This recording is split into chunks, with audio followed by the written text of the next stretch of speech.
हमने बताया old structure से लेकर नए स्ट्रक्चर तक, है ना। जिसमें हमने कल बताया था कोई पुराना बोर्ड, जैसे अकिता हमने लिखा था, अकिता डेवी 2000 मदरबोर्ड।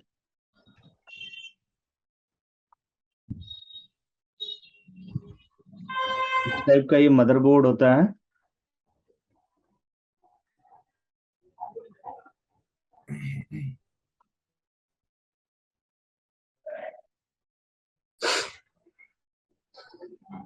हाँ जी। जी। हाँ, जिसमें हमने आपको बताया था कि ये जो मेजर बड़ी चिप है जिसके ऊपर इंटेल लिखा है, ये आईसीएच होता है ना। जिसका DBM, EBM, FBM, GBM, HBM, IBM, ऐसे मल्टीपल ये चिप्स आपका मार्केट में सेल हुआ, या मल्टीपल इस तरीके के नंबर बेस्ड मदरबोर्ड मिले आपको। आईबीएम इसका लास्ट चिप था जो हम लोगों ने लैपटॉप में यूज किया। डेल स्टूडियो 1555 या 1558 में आप देखेंगे जो आपका कोर टू ड्यू होगा, और उसमें रैम लगी होगी DDR3 8500। ठीक है। देखो डेल स्टूडियो, डेल STUDIO,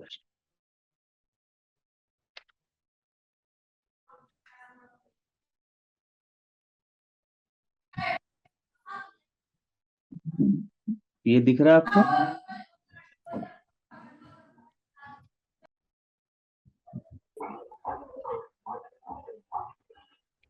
ये काफी पॉपुलर मदरबोर्ड है कि नहीं। Hello hello.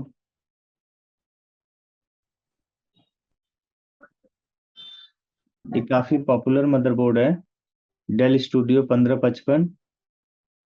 ये देखो, ये बड़ी चिप जो है ये GMCH, इसका बैक पोर्शन ये दिख रहा है, ICH।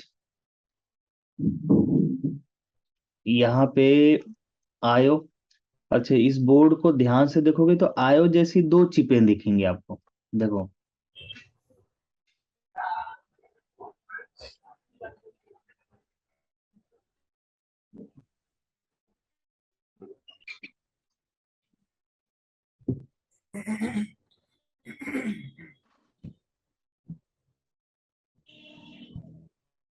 देखिए, एक ITE लिख के आ रही है, एक रिकॉल लिख कर आ रहा है ना। तो इसमें जो ITE है ये आपका आयो है। रिकॉल करके जो आ रहा है ये कार्ड रीडर भी होता है ना ऊपर, कार्ड रीडर लगा होता है, या एक छोटा सा इतना बड़ा PCI स्लॉट होता है जिसमें आप कोई भी कार्ड लगा सकते हैं, TV tuner card, media card जी जी। लगाने के लिए स्पेस बना होता था। तो उनका ये कंट्रोलर IC होती है। ये IT आयो जो है, ITE company, ENE company, Nuvoton, SMSC, ठीक है, माइक्रोचिप, इस तरीके की कंपनियों का होता है। IT ये जो इंटेल का बड़ा है, इसको हमने बताया था ICH।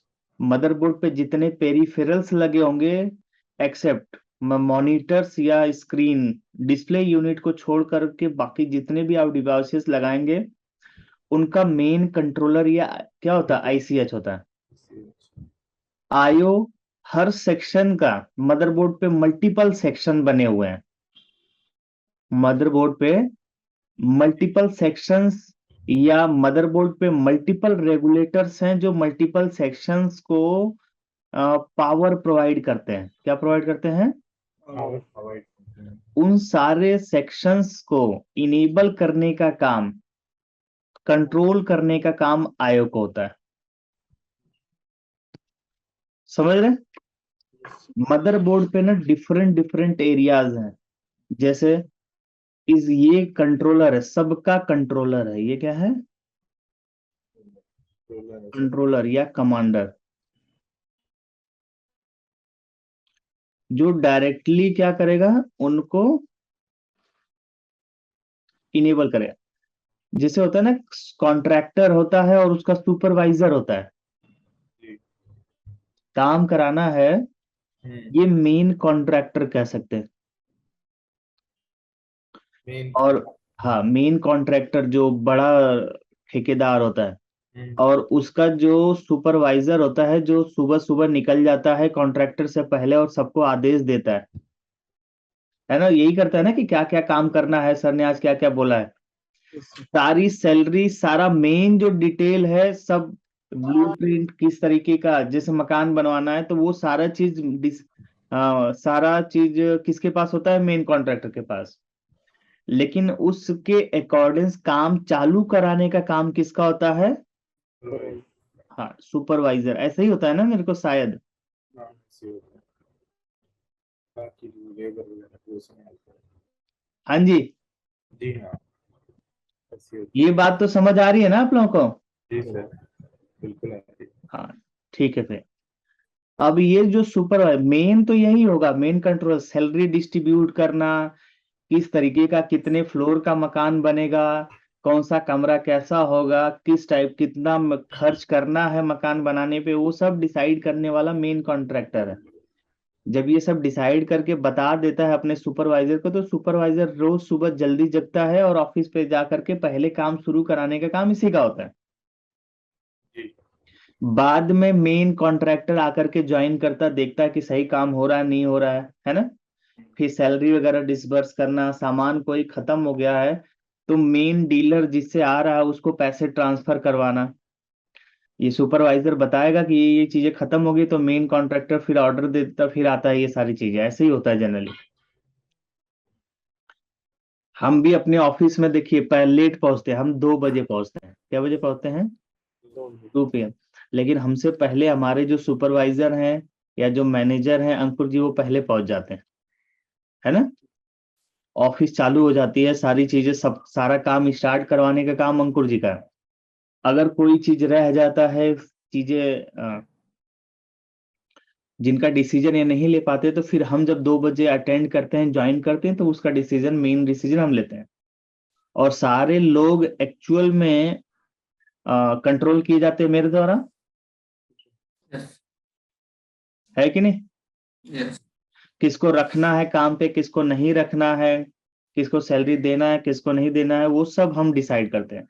जिसको हम काम पे रख लेते हैं उससे काम करवाने का काम अंकुर जी का है। ऐसे ही जिसको काम पे रख लिया जाएगा, किसके द्वारा, मेन कंट्रोलर के द्वारा। अब जब किसी को काम पे रखा जाएगा तो उसका इनरोलमेंट होगा, उसका रजिस्ट्रेशन होता है, वो होता है बायोस या रिसेप्शन। क्या होता है ना, रिसेप्शन।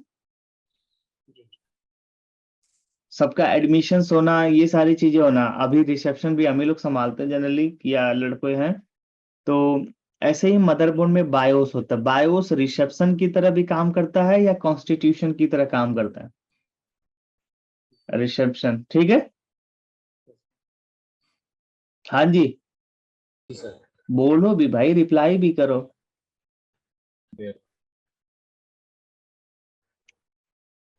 बायोस बताएंगे अभी, ये रिसेप्शन प्लस कॉन्स्टिट्यूशंस भी बोल सकते हैं।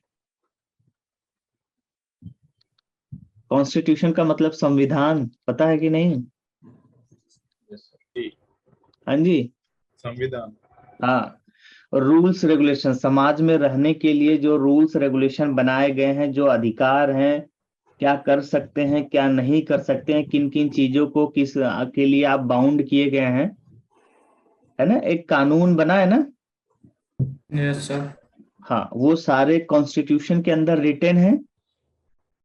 और इसी कॉन्स्टिट्यूशन को फॉलो करके हम लोग क्या करते हैं, समाज में अपना जीवन यापन करते हैं, ठीक है। जी।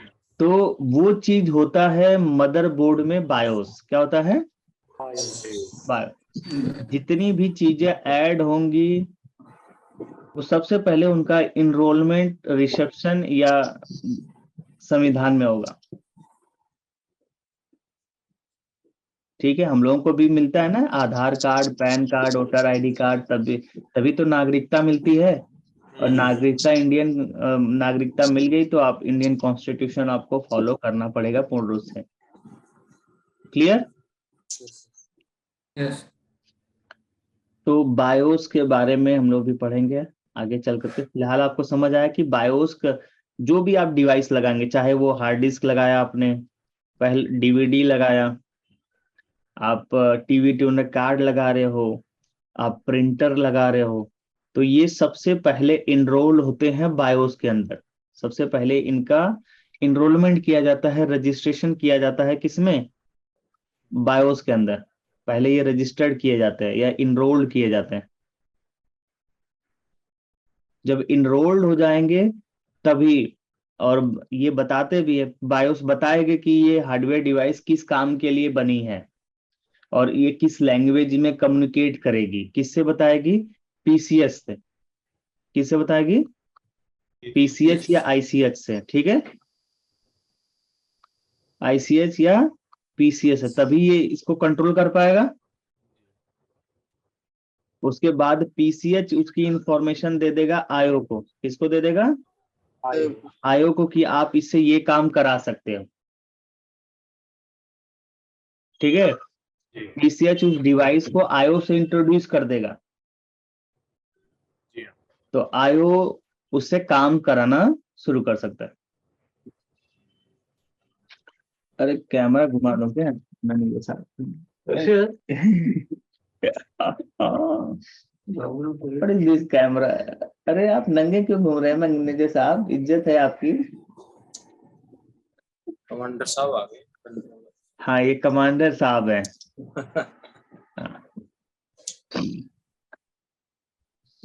क्लियर समझ आ रहा है पूरा? Yes, sir. हाँ, अब कमांडर साहब के पास क्या क्या क्षेत्र है वो देखते हैं। सबसे पहले एक तो चार्जिंग सेक्शन है। ठीक है, Yes.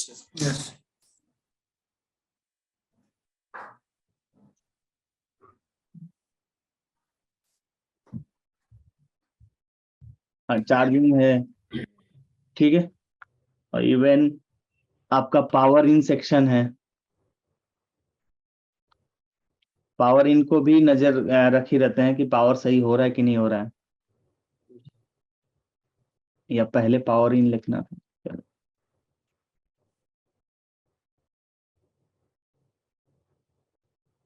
Power in, charging.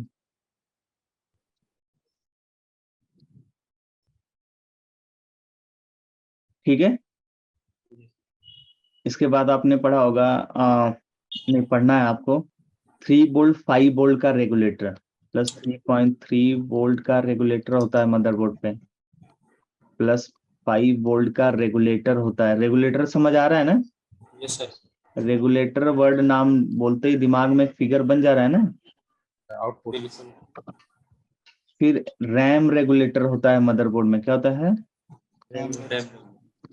हाँ, मदरबोर्ड में प्लस 1.8 वोल्ट का रेगुलेटर होता है।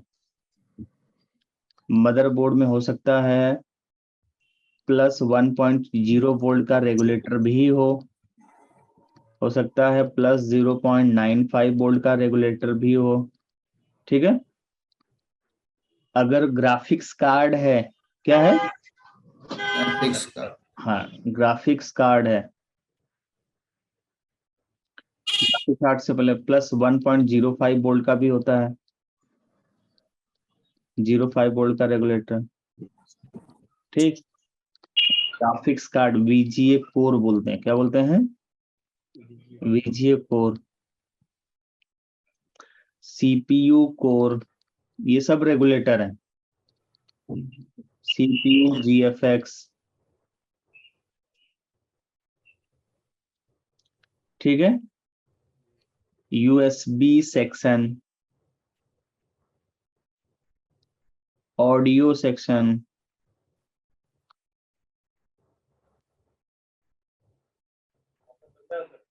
लैन सेक्शन। तो ये तो पीसीएस के अंदर जाता है वैसे। मेन कंट्रोलर तो वही है, डेटा प्रोवाइड करने का काम उसी का है, लेकिन चालू करो काम ये बोलने का काम किसका है? आयो आयो का।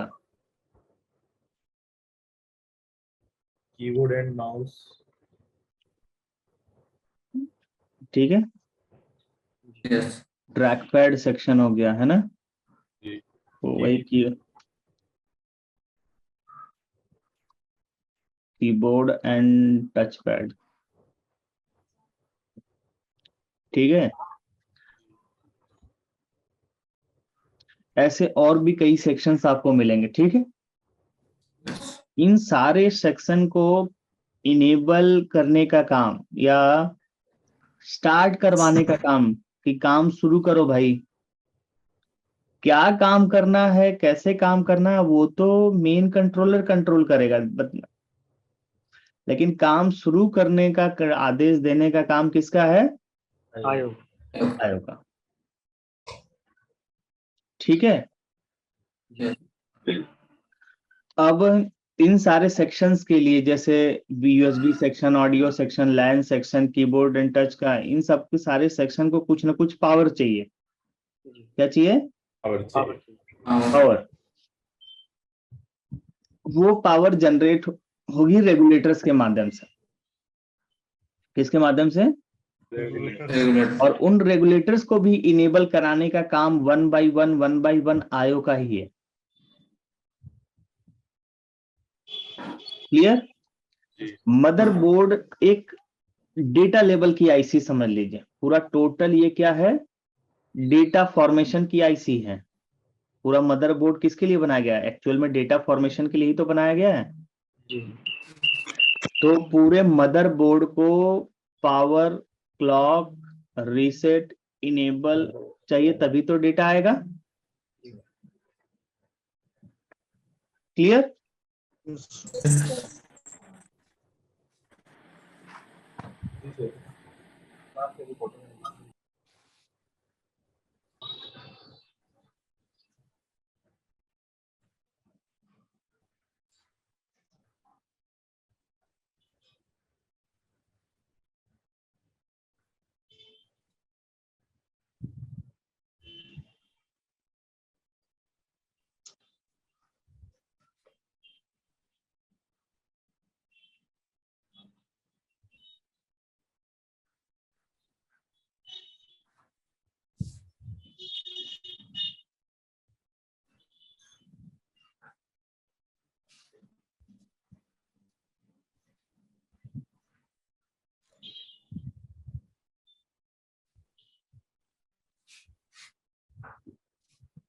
हाँ जी। सो ये चीज समझ आया आपको कि मदरबोर्ड को पूर्ण रूप से ऑन कराने के लिए पहले तो पावर चाहिए। क्या चाहिए? पावर। तो अगर हम बात करें, इसमें पहले पावर इन चार्जिंग सेक्शन, यहां तक तो सीपीयू कोर तक, सीपीयू जीएफएक्स तक, ये सारे रेगुलेटर हैं। क्या है? ये सारे रेगुलेटर हैं। रेगुलेटर का काम ही है पावर जनरेट करना, है ना? जो भी है ये सारे रेगुलेटर ही हैं।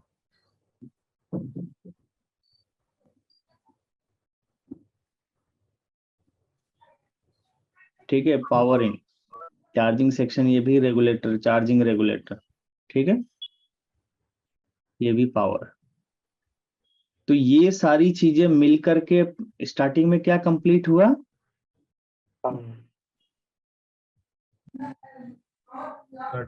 हो गया सर।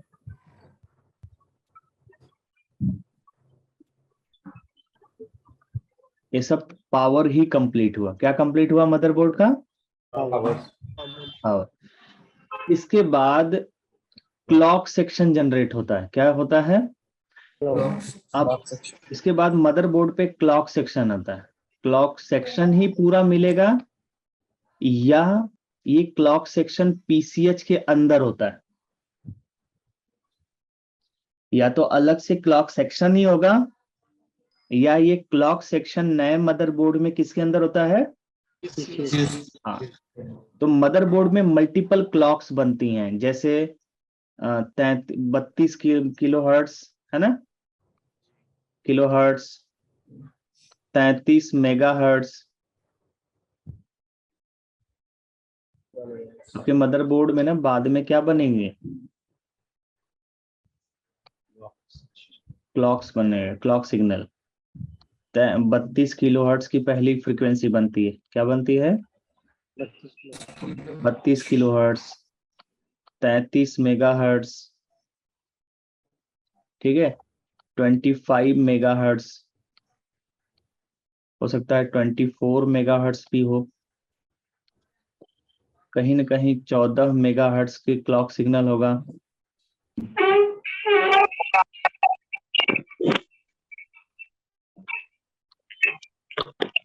ठीक है, Yes. सर ये आपका पीसीएच में, सर ये पीसीएच में मिल सकता है, नहीं तो पीसीएच के पास जो क्रिस्टल होगा वहीं पे मिलेगा सर। नहीं, अलग अलग सेक्शन होगा। अब देखो, पहले हम बता रहे हैं कि मदरबोर्ड पे कौन कौन सी क्लॉक्स होती है। क्लॉक्स के लिए क्रिस्टल होंगे, क्या होंगे, This. कुछ क्रिस्टल होंगे, और ये हो सकता है एक क्रिस्टल के मिलकर के किसी आईसी के साथ मिलकर के एक ही आईसी के अंदर मल्टीपल क्रिस्टल ये फ्रीक्वेंसी जनरेट हो रही होंगी। जी जैसे आप पावर के बारे में जानते हैं कि चार्जिंग पावर बनती है, 3 पावर वोल्ट की पावर बनती है, 5 वोल्ट की पावर बनती है, रैम की पावर बनती है, 1.8 1.05 पावर बनती है, CPU core, CPU GFX power बनती है। वैसे ही मदरबोर्ड में अलग अलग कम्युनिकेशंस को, यानी अलग अलग सेक्शंस को, या मदरबोर्ड पे जितने अलग अलग सेक्शन बने हुए हैं ना, हर सेक्शन को, यूएसबी है, ऑडियो है, लैन है, कीबोर्ड टचपैड है, आईओ है, पीसीएच है या आईओ आईसीएच है, प्रोसेसर है, ये सब एक दूसरे से कम्युनिकेट करेंगे। कम्युनिकेट करने के लिए एक लैंग्वेज की जरूरत पड़ेगी जो टेक्नोलॉजी का नाम लेती है, और उस लैंग्वेज को बोलने के लिए स्पीड की भी जरूरत पड़ेगी, वो होती है फ्रीक्वेंसी। ठीक है, Yes. जैसे यूएसबी डिवाइस आपस में 48 मेगाहर्ट्ज के थ्रू बात करते हैं, जनरली 14 मेगाहर्ट्ज।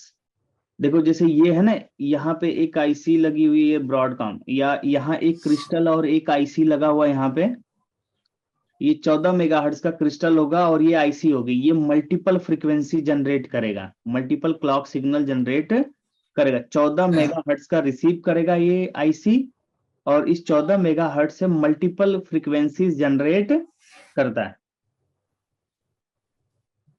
आगे पढ़ाएंगे ये सारी चीजें, ये तो हम आपको ओवरव्यू बता रहे हैं। क्या बता रहे हैं, ओवर ताकि आप जो जिस एरिया में जाना चाह रहे हो, काम करना चाह रहे हो, उस एरिया को पहले थोड़ा समझ लो क्या क्या चीजें हो सकती हैं या होती हैं। ठीक है, जी Yes, sir. उन्हीं को ढूंढना होता है। क्या करना होता है, ढूंढना होता है। हाँ, जैसे मैं शादी में जाता हूँ ना, तो मम्मी घर से ही समझा के भेजती हैं कि देखो शादी में जाओगे तो क्या क्या चीजें खाने को मिल सकती हैं। ठीक है, गर्मी का अगर शादी है तो स्टार्टिंग में ही बता दिए जाते हैं कि देखो एक तो फास्ट फूड तुम्हें मिल जाएगा, चाउमीन मिल जाएगा, गोलगप्पे मिल जाएंगे हैं, और गर्मी है तो आइसक्रीम मिलेगा, उसको खाना मत भूलना, है कि नहीं। जी सर। हाँ, कोल्ड ड्रिंक मिलेगी, कोल्ड ड्रिंक में आपका फ्रूटी टाइप का, फांटा टाइप की चीजें भी मिलती है, अलग अलग फ्लेवर। लाल वाली, हरी वाली और ऑरेंज कलर वाली, कौन सी वाली पीनी है ये भी ध्यान देना होता है, और कितना पीना है। ऐसे नहीं कि पहले गए और चार चार प्लेट गोलगप्पे खा गए तो बाकी तो रह जाएगा, सुमित, जी हाँ। है कि नहीं। जी सर। जगह जगह चीजें ये होता है कि हाँ टाइम टू टाइम चीजें मिलेंगी। हम लोग छोटे छोटे गांवों में जब होते थे ना, जैसे रिमोट एरिया में जो शादी होती है तो पहले बारात जाती है, बारात जब पहुंचती है जिसके यहाँ शादी है तो पहले वहां पे आधे एक घंटे डांस होता है, द्वार पूजा बोलते हैं जो भी है।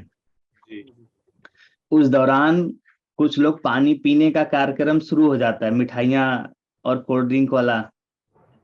फिर उसके बाद लोग फ्रेश होते हैं, फिर उसके बाद खाना खाते हैं, फिर टाइमली अपने अपना बिस्तर पकड़ना होता, नहीं तो पता चले बिस्तर शॉर्टेज भी हो सकता था। तो इन सारी चीजों का ध्यान रख के जाया कर। तो ऐसे ही यहाँ पर भी आपको ध्यान रखना है कौन सी चीज कहाँ मिल सकती है और किस टाइम पे, उनको ढूंढना है। क्या करना है? ढूंढना है।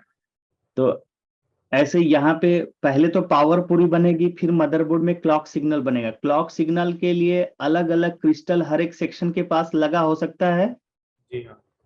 ना? हर सेक्शन के लिए अपना एक क्रिस्टल लगा हो सकता है, या कुछ सेक्शन के पास अपना स्वयं क्रिस्टल लगा है और कुछ सेक्शन एक आईसी क्लॉक सेक्शन ही हो कि एक आईसी हो उसके साथ क्रिस्टल लगा करके, ठीक है, यहां से मल्टीपल क्लॉक सिग्नल जनरेट कराया जा सकता है। ठीक है, जी जी दोनों चीजें मिलेंगी।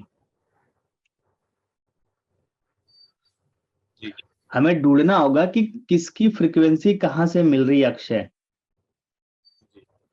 जनरली 32 किलो हर्ट्ज के लिए एक अलग से क्रिस्टल लगा ही लगा होगा, और 25 मेगा हर्ट्ज का भी एक अलग से क्रिस्टल लगा ही होता है। पुराना मदरबोर्ड होगा तो 14 मेगा हर्ट्ज का क्रिस्टल लगा करके इसके साथ आईसी जोड़ दिया जाता। अब उस आईसी से multiple 33 mega hertz, 48 mega hertz, 100 mega hertz की फ्रीक्वेंसी जनरेट करा करके रिसीव की जाती है। अब समझ आया? अलग अलग फ्रिक्वेंसी मिलती है। हाँ जी सुमित। अलग अलग फ्रिक्वेंसी मिलती है। हाँ, इसके बाद क्या होगा? पावर और क्लॉक रिसीव करने के बाद रीसेट सिग्नल्स जनरेट होते हैं। Reset signal. ठीक है, ये अपना बायोस डेटा रीड करने के बाद जनरेट करते हैं। कौन सा डेटा? बायोस डेटा रीड करने के बाद। बायोस डेटा मिलेगा तभी, जैसे आरएसएम आरएसटी है, ये आयो जनरेट करता है। कौन जनरेट करता है? आयो। पीएलटी आरएसटी हैश ये जनरेट करता है आईसीएच या पीसीएच। ठीक है, डी रैम रीसेट हैश या रैम रीसेट बोलते हैं, ये जनरेट करता है सीपीयू। कौन जनरेट करता है? सीपीयू। ये अलग अलग रीसेट सिग्नल्स हैं। ये हो गया आर, ये का क्या हो गया? आर। रीसेट सिग्नल मिलने के बाद इनेबल्स होंगे, एक दूसरे को इनेबल करेंगे, तब जाकर के डिस्प्ले डेटा मिलता है मदरबोर्ड में।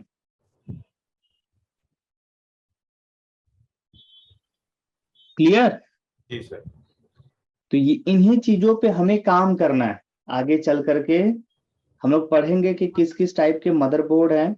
आईसीएच जीएमसीएच बेस्ड मदरबोर्ड, अगर जीएमसीएच होता है तो उसमें एच रीसेट सिग्नल जनरेट होता है। एच रीसेट ये जनरेट करता है कौन? जीएमसीएच, और सीपीयू को भेजता है। किसको भेजता है? सीपीयू। हाँ जी, एच रीसेट। इस तरीके से आईसियां होती हैं जो अपना अपना मतलब पावर और क्लॉक रिसीव होने के बाद रीसेट्स जनरेट करेंगे। वो रीसेट्स आप जनरेट करके किसी दूसरे आईसीओ को दी जाएंगे। ठीक, तो एक तरह से जब ये सारी चीजें बन जाती हैं तो पीसीएच प्रोसेसर आईओ पूर्ण रूप से एक्टिव होते हैं और बायोस और रैम का डेटा रीड करते हैं, जिसमें प्रोसेसर रैम और बायोस का डेटा रीड करेगा और डिस्प्ले अनाउंस करेगा। क्या अनाउंस करेगा? Display data. जो रैम का डेटा और बायोस डेटा सही से रीड कर पाता है तो डी रैम पावर ओके का सिग्नल, जैसे रैम का डेटा रीड कर लिया तो डी रैम पावर ओके, और बायोस का डेटा रीड कर लिया तो पूर्ण रूप से इनेबल हो जाता है सीपीयू। इनेबल होकर के डिस्प्ले डेटा अनाउंस करता है। अब इस दौरान प्रोसेसर, पीसीएच और आईओ तीनों आपस में कम्युनिकेट करते हैं। ठीक है, या कह सकते हैं जब डिस्प्ले डेटा अनाउंस करने की बात आती है उस समय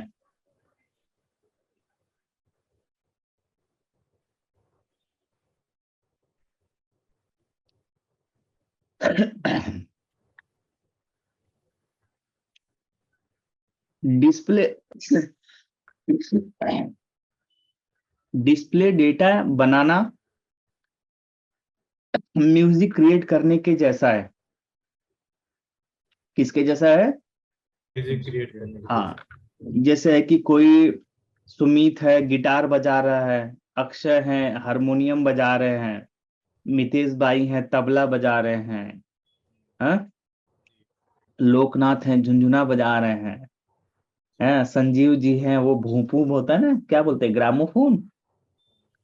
हाँ, ये सारे लोगों को बना इंस्ट्रूमेंट दे दिए गए बजाने के लिए, है ना। Yes. और जब स्टार्ट होते हैं किसी गाने को परफॉर्म करना होता है तो एक साथ स्टार्ट होते हैं, और ये एक दूसरे के कोऑर्डिनेशन से वो म्यूजिक क्रिएट हो पाती है कि नहीं। जी हाँ। ऐसा नहीं कि कोई अकेला म्यूजिक क्रिएट कर सकता है, नहीं, अब इसमें सारे साइमल्टेनियसली साथ साथ काम करते हैं और एक दूसरे से इशारे ही इशारों में बात करते हैं।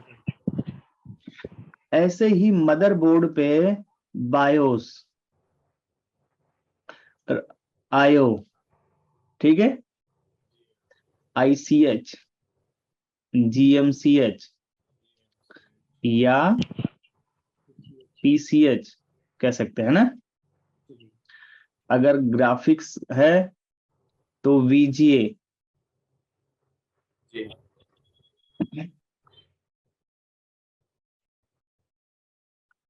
वीजीए प्लस रैम, ठीक है, जी फिर सीपीयू।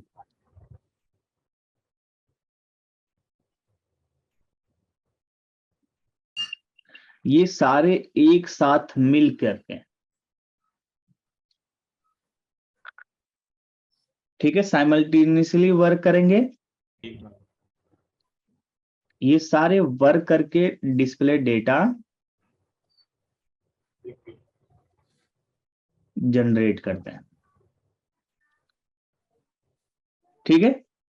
जी जी सर। जिस प्रकार से संजीव, मितेश, अक्षय, सुमित, लोकनाथ, ठीक है, ये सारे लोग मिल करके सारे इंस्ट्रूमेंट बजा रहे हैं, तो सारे इंस्ट्रूमेंट से निकलने वाली आवाज एक साथ कंबाइंड होगी। जब कंबाइंड होगी तो पर्टिकुलर एक सॉन्ग का म्यूजिक जनरेट होगा कि नहीं होगा? जी हाँ। हाँ, कंपोज होगा तब। ऐसे ही बायोस, आईओ, आईसीएच, जीएमसीएच या पीसीएच, बीजीए, रैम, सीपीयू, इन सबके वर्किंग डेटा, जो भी ये वर्क आवाज जनरेट करेंगे, इनको एक साथ कंपोज किया जाएगा। क्या किया जाएगा? कंपोज। एक साथ जब कंपोज कर लिया जाएगा तभी डिस्प्ले डेटा जनरेट होता है। इनमें से कोई भी सही नहीं है, बीमार है या कोई भी सही तरीके से डेटा या इंस्ट्रूमेंट नहीं बजा पाएगा तो सही म्यूजिक जनरेट नहीं होगा, नहीं होगा। या सही म्यूजिक जनरेट नहीं होगा तो डिस्प्ले डेटा भी जनरेट नहीं होगा। जो म्यूजिक सही जनरेट नहीं होता है वो समाज में लॉन्च नहीं हो पाता। हम लोगों ने भी म्यूजिक बनाया था और वो सही नहीं बन पाया था, इसीलिए लॉन्च नहीं हो पाया। समझ आया? हम लोगों ने भोजपुरी एल्बम भी बनाया था। अच्छा हाँ जी। ठीक है, तो कोई नहीं, हम लोग सुन लेंगे सर। नहीं नहीं, वो दिखाने लायक नहीं है, खुद ही को नहीं पसंद आया। अच्छा, सारा सारा खेल चौपट हो गया विको टर्मरिक क्रीम की वजह से। क्या नाम है भोजपुरी सिंगर मनोज, वो नहीं बन पाए। अरे बनना चाह रहे, सिंगर नहीं बनना चाह रहे थे, डायरेक्ट एक्टर बनना चाह रहे थे। तब हमारे यहाँ यूपी में क्या है, पहले सिंगर बनो तब एक्टर बन सकते। ऐसा नहीं है, लेकिन सही स्टार्टअप नहीं ले पाए हम लोग, नए थे। भोपाल के एक दो शूटिंग करने वाले लोगों को बुलाया था, उन लोगों ने गलत डायरेक्शन दी, डायरेक्टर हमारा खराब निकला। अच्छा, तो उस डायरेक्शन में अगर उतनी होते तो हम लोग उतनी यहाँ। खराब तो आजकल शादियों की कैसेट में नहीं बनती है जितनी खराब हमारी एल्बम बनी थी। हाँ, मतलब आपको हम लोगों को भी शिक्षा देनी थी ना। ये एक जीता जाता किंग कोबरा नाचता हुआ दिखता था जब मैंने विको टर्मरिक क्रीम लगा करके लेदर की ब्राउन कलर की वो जैकेट पहनता था। और शाम के टाइम का शूटिंग था, तो चेहरे पे वो चमक पड़ती थी ना विको टर्मरिक क्रीम की वजह से, जो लाल वाली धूप पड़ती थी ना, तो जैकेट और चेहरा एक ही कलर में नाचता हुआ नजर आता था। बाद में देखा तो मुझे खुद ही को लगा कि यार ये तो किंग कोबरा लग रहा हूं मैं। एकदम ब्राउन कलर, चमकता हुआ चेहरा, और चेहरा कम चमके, जैकेट ज्यादा चमक रही थी। तो फिर ये हुआ कि नहीं यार, ये तो खुद ही को अच्छा नहीं लग रहा है, तो दूसरे को कहाँ से लगेगा। शेयर कर दीजिए, पता चल जाएगा। अरे नहीं लोकनाथ, इज्जत का तू दही फालूदा बना देगा। इज्जत का सवाल है। ठीक है, ठीक है। कल से उसको कोचिंग आने से मना कर देगा, नहीं मैं इस बंदे को नहीं कर सकता।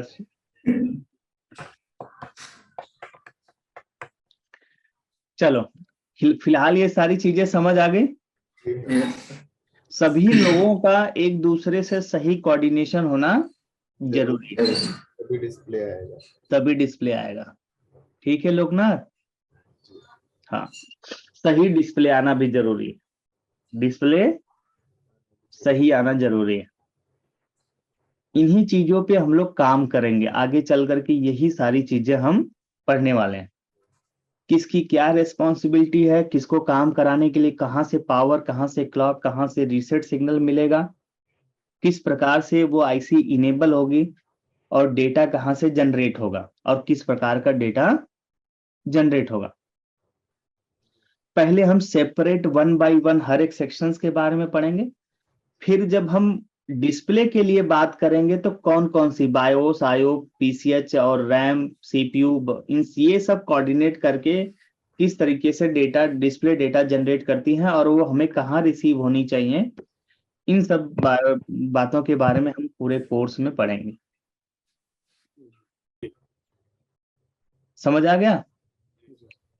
हाँ, जनरली लोग पावर लेवल पे काम कर रहे होते हैं, क्लॉक, रीसेट और इनेबल्स को नहीं सर्च कर पा रहे होते हैं। ठीक है, उन्हीं चीजों पे हमें फोकस करना, उन सारी चीजों पे, पावर के साथ साथ बाकी 3 चीजों पे भी, है ना। पीसी रेड जो है, इसको आपको याद करके ही चलना है ना, और यही कंप्लीट कराना। पहले इंडिविजुअली, पहले आईओ की पीसी रेड कंप्लीट कराते हैं हम लोग। पहले क्या किसकी कराते हैं? आईओ की, समझ रहे? फिर पीसीएच की कंप्लीट कराते हैं, फिर सीपीयू की कंप्लीट कराते हैं, और जब तीनों की कंप्लीट हो गई तो ये मदरबोर्ड का कंप्लीट हो जाता है। क्या बोलता है? हाँ, फिर मदरबोर्ड का यही पीसी रेड कंप्लीट कराते हैं, और जब ये मदरबोर्ड का कंप्लीट हो जाएगा पीसी रेड, तो डिस्प्ले आ जाएगा। क्लियर? बाकी सर रैम बायोस का, रैम और बायोस में तो इन्हीं के साथ, इन्हीं की पीसी रेड में जो है वो यूज करते हैं।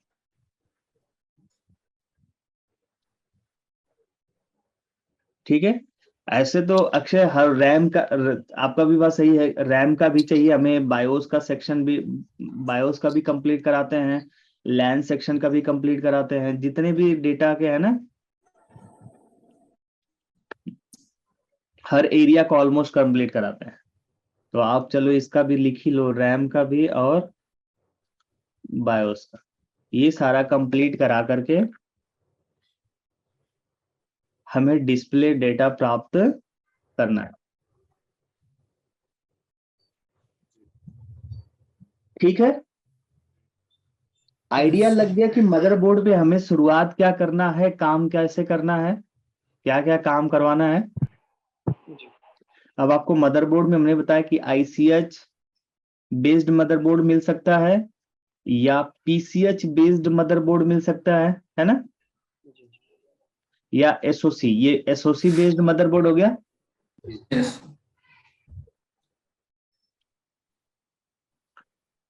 और कल हम लोगों ने ये पीसीएच बेस्ड मदरबोर्ड हो गया।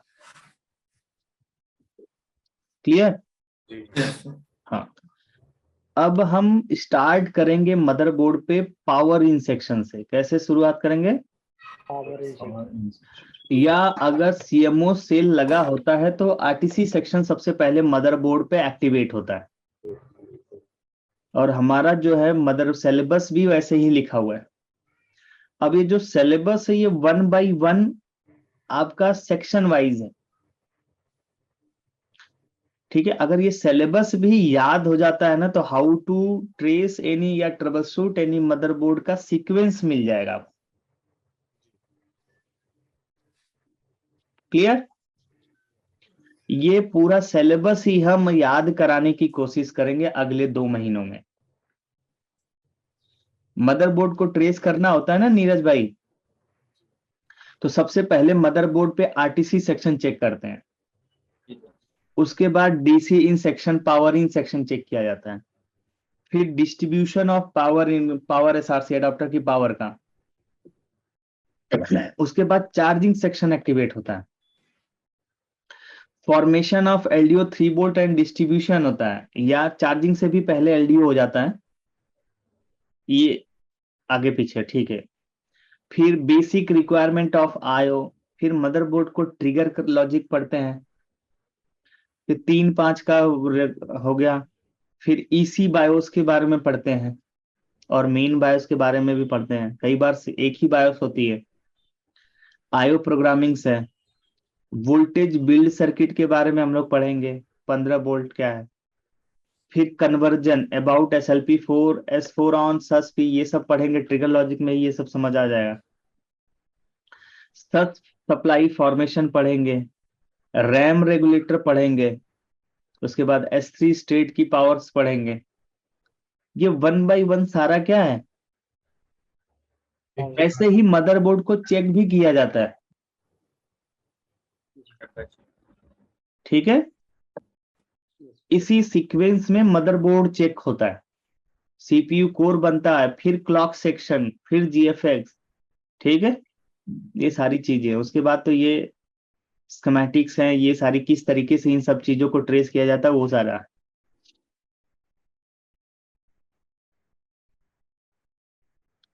तो अब आपको आइडिया लग गया कि अगले 2 महीने में हमें क्या पढ़ना है, क्या सीखना है, मदरबोर्ड पे क्या कौन कौन सी पावर कैसे बनेगी, पहले सारे रेगुलेटर्स एक्टिवेट होंगे, है ना, बोर्ड ट्रिगर होगा, फिर क्लॉक सिग्नल्स बनेंगे, रीसेट सिग्नल्स बनेंगे, वो आपस में डिस्ट्रीब्यूट होगा, रैम और बायोस का डेटा रीड किया जाएगा, इनेबल सिग्नल्स जनरेट होगा, उसके बाद ये सब एक दूसरे साथ मिल करके कोऑर्डिनेट करके क्या डिस्प्ले डेटा जनरेट करेंगे, जो LVDS कनेक्टर या स्क्रीन पर प्रोवाइड किया जाएगा, जिससे हमें डिस्प्ले प्राप्त होगा। Is that clear? पूरा आपको क्लियर हो गया कि हमें किस किस तरीके से क्या करना है आगे चल करके? ठीक है। सो आज की क्लास यहीं पे स्टॉप करते हैं।